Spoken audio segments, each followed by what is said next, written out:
அஸ்ஸலாமு அலைக்கும். யாசிர் கார்மெண்ட்ஸோட உரிமையாளர் பேசுறேன். பழைய வண்ணாரப்பேட்டையில இருந்து பேசிட்டு இருக்கேன். நம்ம கடை வந்து ஹோல்சேல் ஹப்.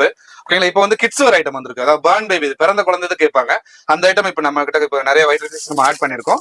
ஓகேங்களா? நம்ம கடை வந்து ஃபர்ஸ்ட் ஃப்ளோர்ல இருக்கு. இப்போ இந்த மாதிரி ஐட்டம்ஸ் இருக்கு. இதுல வந்து உங்களுக்கு பட்டன் வச்ச இது மாதிரி இருக்கு. இந்த மாதிரி ரிப் வச்ச மாதிரி வரும். இது வந்து செப்பரேட் ஒன்லி கேப் மட்டும் வரும். இது கேப் வித் பூட்டி செட்டஸ் வரும் உங்களுக்கு. இந்த மாதிரி ஜிப்லாஸ் இருக்கு, ஃப்ராக் டைப், ஃபுல் ஓப்பன்.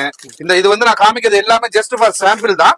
இதுல வந்து கலெக்ஷன்ஸ் நீங்க கடைக்கு வந்தீங்கன்னா நிறைய வெரைட்டிஸ் வரும். எல்லாமே ஹோல்சேல் தான். உங்களுக்கு பிரைசஸ் வந்து பாத்தீங்கன்னா உங்களுக்கு 30 ரூபாய் ஸ்டார்டிங் வரும். 30 ரூபாய் ஸ்டார்டிங் வரும். உங்களுக்கு 30 ரூபாய் இருந்து உங்களுக்கு 35, 40, 50 முடிஞ்சிடும் உங்களுக்கு வெரைட்டிஸ். இந்த மாதிரி ஃப்ராக்ஸ் கிட்டத்தட்ட 150 மாடல் பிரிண்டர் இருக்கு என்கிட்ட பிரிண்டர்ஸ். ஓகேங்களா? அதே மாதிரி நேரா வந்து பர்ச்சேஸ் பண்ணிக்கலாம், ஆன்லைன்லயே பர்ச்சேஸ் பண்ணிக்கலாம். ஃபோன் நம்பர் டிஸ்பிளேல இருக்குங்க. அந்த நம்பருக்கு கான்டாக்ட் பண்ணுங்க. வேர்ல்டு வைட் ஷிப்பிங்கே இருக்கு. அந்த மாதிரி கான்டாக்ட் பண்ணீங்கன்னா ஃபுல்லா உங்க வீட்டுக்கே கொரியர் வந்துரும், உங்க கடைக்கே கொரியர் வந்துரும். நெக்ஸ்ட் வந்து நம்ம ஓன் ப்ராடக்ட் நம்ம இப்போ ஸ்டார்ட் பண்ணிருக்கோம். OU baby sheet, try sheet. ஓகேங்களா?